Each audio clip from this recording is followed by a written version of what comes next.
কচু শাক আমি ওটা বাদ দিয়ে এখান থেকেই নেব। দেখতে পাচ্ছ কচি কচি পাতা আছে, এটা বাদ দিলাম। নমস্কার বন্ধুরা, শুভ সকাল। কেমন আছো সবাই? আশা করছি তোমরা সবাই খুব ভালো আছো। বংনেচার টুকি চ্যানেলে আবারও একটা ভিডিও নিয়ে চলে এসেছি তোমাদের সঙ্গে শেয়ার করতে। তো সকাল সকাল মোটামুটি আমার কিন্তু আজকে কাজ এই যে দেখতে পাচ্ছ, বাসি উঠোন ঝাড় দেওয়া।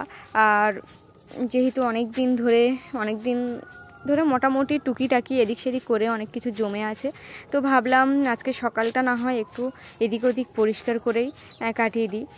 আর উঠোনটা দেখতে পাচ্ছ একটু ভিজে ভিজেই আছে, তো এটা একটু ভালো করে ঝাড় দিয়ে আর পরিষ্কার করে দিচ্ছি, কারণ উঠোনটাও একটু পরিষ্কার পরিচ্ছন্ন থাকলে দেখতেও বেশ ভালো লাগে। মানে যত তুমি পরিষ্কার পরিচ্ছন্ন করে রাখতে পারবে তত কিন্তু বেশ সুন্দর দেখতে লাগবে। তাছাড়াও নিজেরও একটা ভালো লাগা তৈরি হয় আর কি। নিজের ঘর বাড়ি একটু পরিষ্কার পরিচ্ছন্ন রাখলে। তবে হ্যাঁ বন্ধুরা, তোমরা বলতেই পারো যে দেয়ালের ওই অবস্থাগুলো কি। তো দেয়ালের অবস্থাগুলো তো বুঝতেই পারছো, ওগুলো বস্তা দেওয়া ছিল বর্ষার জন্য, ইঁদুরের জন্য। তো এবার ওগুলো হয় প্লাস্টিক নতুন করে মারা হবে, না হলে ওগুলো ফেলে দিয়ে আর নতুন মানে একটু গোবর মাটি দেওয়া হবে আর কি, এই হচ্ছে ব্যাপার। আর বর্ষার সময় যেহেতু আমাদের ঘরের চালের অবস্থা খুবই খারাপ, জল পড়ে পড়ে নষ্ট হয়ে যায় দেয়ালগুলো, মানে ওই যেটা আমরা বলি, তো ওই জন্য কিন্তু বস্তা দেওয়া ছিল। তো কয়েকটা জিনিস ছিল, সেগুলো একটু রোদে দিয়ে নিচ্ছি।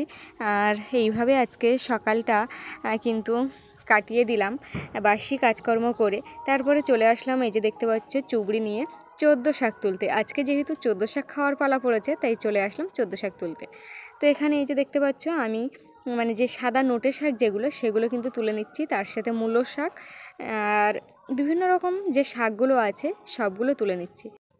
পালং শাক আছে মোটামুটি 14 শাক, আমরা যেটুকু মানে পঞ্জিকা দেখে যতটা আয়ত্ত করতে পারি ততটুকুই তুলি। আর এখানে দেখতে পাচ্ছ কুমড়ো ফুলগুলো কিভাবে পোকায় কেটেছে, আর এইভাবে পোকায় কাটলে না খুব খারাপই লাগে। এখান থেকে কুমড়ো গাছের একটা ডগা কেটে নিলাম, বেশ সুন্দর দেখতে লাগছে কিন্তু এই যে ডগাটা। আমি ওটা বাদ দিয়ে এখান থেকেই নেব। দেখতে পাচ্ছ কচি কচি পাতা আছে, এটা বাদ দিলাম।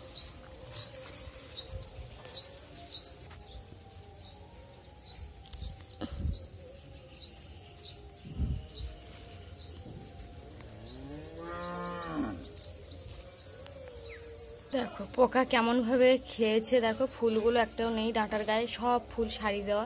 এই যে দেখতে পাচ্ছ, তুলে হয়তো ভালো হতো খেয়ে নিলেই, কিন্তু দুটোর জন্য আবার তুলবো বা একটার জন্য তুলবো এরকম মনে হয় যে কুমড়ো হোক ভালো হবে, কিন্তু পোকা যে এইভাবে ক্ষতি করবে। আগে গাছটাও দেখিয়েছে ওরকম, আর এই গাছটা আরও অনেকগুলো ফুল কিন্তু পোকা এইভাবে কেটেছে। তো এই যে দেখো কয়েকটা শাক তুলেছে, এখান থেকে সব কিন্তু ভর্তি হয়ে আছে গাছ।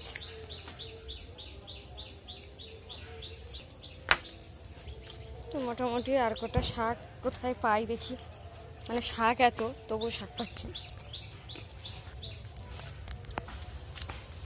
এই যে একটা গাছ দেখতে পাচ্ছ, এটা যত সম্ভব কেউ গাছ। তোমরা একটু কমেন্টে বলো তো এটা কি গাছ। আমার তো কেউ পাতা মানে কেউ শাক বলেই মনে হচ্ছে, তো আমি ঠিক জানি না, একটাই নিলাম। এই যে এই দেখতে পাচ্ছ কুলেখাড়া শাকের বন হয়েছে, এই যে, তো এটাও নিলাম। এখানে দেখতে পাচ্ছ কাঠের ঝাঁপ, তো এইগুলো নিয়ে যাব, কিন্তু নিয়ে জানা হচ্ছে না, কি করব বুঝতে পারছি না। মানে সময় অনুযায়ী সেরকম আর হচ্ছে না নিয়ে জানো, তো নিয়ে যেতে হবে। তো এই যে দেখতে পাচ্ছ তেলাকুচো পাতা,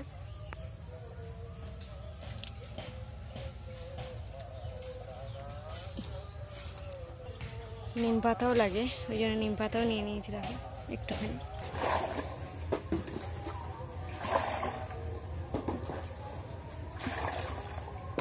একটু গুনেই নিই। 1 2 3 4 5 6 7 8 9 10 11 12 13 পুঁই শাক লাগে কিনা যায় না। তো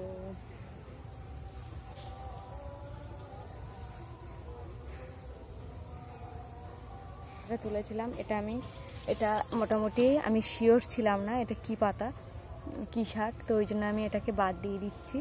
যে দেখতে পাচ্ছ আমার মোটামুটি এতগুলো শাক হয়েছে।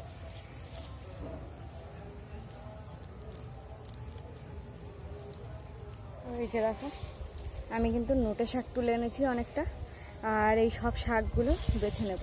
যেহেতু আমার এর মধ্যে নোটে শাক ছিল তাই আমি নোটে শাকটা একটু বেশি পরিমাণে এনেছি। লাল শাক খাওয়া হয়েছে, পালং শাক খাওয়া হয়েছে, এবার নোটে শাকটা খেতে হবে, ওই জন্য আজকেই নোট শাকটা একটু বেশি করে দিয়ে দিলাম। একটু সবগুলো একটু বেছে নেব শাকগুলো, কারণ শাক বলে কথা বিশ্বাস করতে নেই।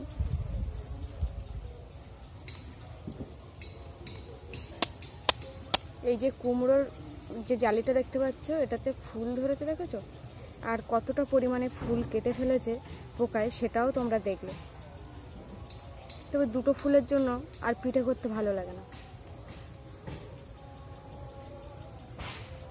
আর এই শাক বাছাটা যে আমার কাছে মানে কত বড় একটা কাজ আমি সেটা বলে বোঝাতে পারবো না। তো এই যে দেখতে পাচ্ছ এখানে আমি সমস্ত শাকগুলো বেছে নিয়েছি।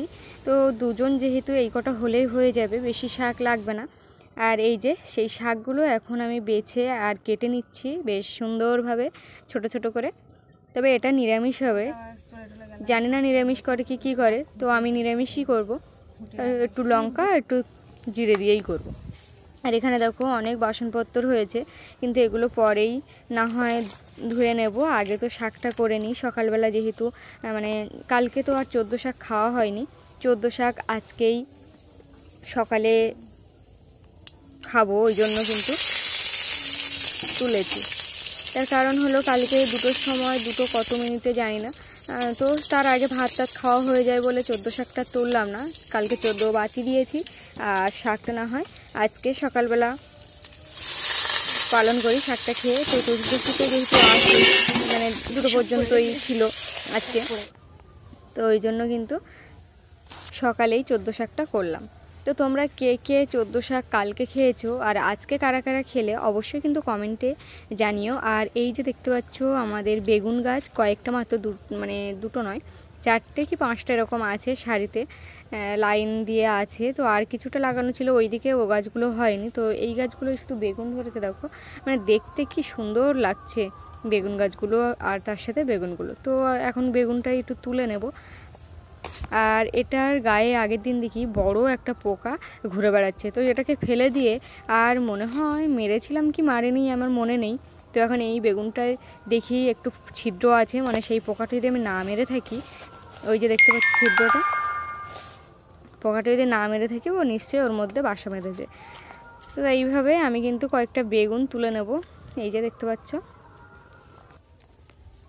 আর এদিকে দেখো শাক চাপা দিয়ে চলে গেছিলাম, আর শাকটাই দেখো যে একদম একটুখানি হয়ে গেছে, কিন্তু একটু তেল দিয়ে ভালো করে রান্না করলে কিন্তু নিরামিষ তাই কি দারুণ লাগবে খেতে।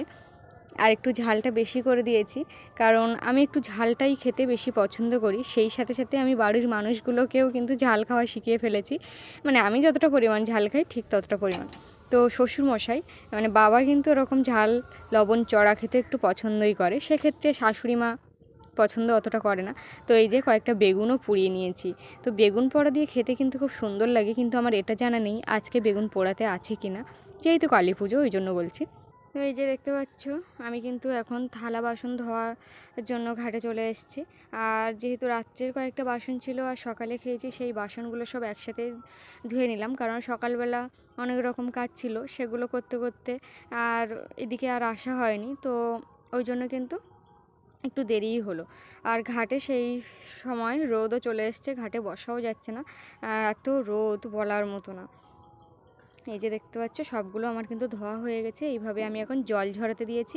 তো থালা বাসনের জল ঝরার অপেক্ষায় কিন্তু এখানে রেখে দিলাম। তো ফিরে আসলাম সন্ধেবেলা। এটা কিন্তু যে প্রদীপ 14 বাতি দেখছো, এটা পরে আবার তোমাদের দাদাভাই আসলে কিন্তু কালকে সন্ধেবেলা দিয়ে দিয়েছিলাম, মানে পুকুরে। আমি ছোটোবেলা থেকে দেখে আসছি যে এরকম পুকুরে ভাসায়। এখন না হয় ইউটিউবের মাধ্যমে বা সোশ্যাল মিডিয়ার মাধ্যমে জানছি এরকম জায়গায় দিতে হয় কিছু কিছু জায়গায়। তো মারা কিন্তু পুকুরেই ভাসিয়ে এসেছে এইভাবে, মানে বংশের বাতি আর কি। আর আজ সন্ধ্যাবেলা কয়েকটা মোমবাতি দিয়ে ধূপ দিয়ে কিন্তু আবারও দিয়ে দিলাম। তো আজকে 14টা আর পূরণ হলো না, কারণ কয়েকটা দিয়েছি আর কয়েকটা চারিদিকে দিয়েছি। তো কোন কোন জায়গায় দিয়েছি সেটাও তোমাদের সাথে শেয়ার করছি। তো কেমন লাগলো আমার এই নৌকাটা, থার্মোকলের নৌকা, অবশ্যই কিন্তু জানিও। আর এই যে শ্মশানটা সেদিন গোবর মাটি দেওয়া হয়েছিল, মানে মাটি দেওয়া হয়েছিল, আর সেটাকে একটু সাজিয়ে দিলাম। আর বড় যে মোমবাতিটা দেখছো ওটা কাকি শাশুড়িরা দিয়েছে। আর এই যে আমার ঘরের পোট, অনেকগুলো ঘর আছে, যেহেতু 2-3টে ঘর, রান্নাঘর, যে নতুন ঘরটা সেই ঘরেও দিলাম। আর এই হচ্ছে আমি এখন বসে আছি তুলসী মঞ্চের কাছে। তো বন্ধুরা, আজকের ভিডিওটা এই পর্যন্ত। সকলকে জানাই শুভ দীপাবলির শুভেচ্ছা। তো ভালো থেকো, সুস্থ থেকো আর সাবধানে থেকো। আজকে আসি, দেখা হচ্ছে পরবর্তী ভিডিওয়। শুভ দীপাবলি।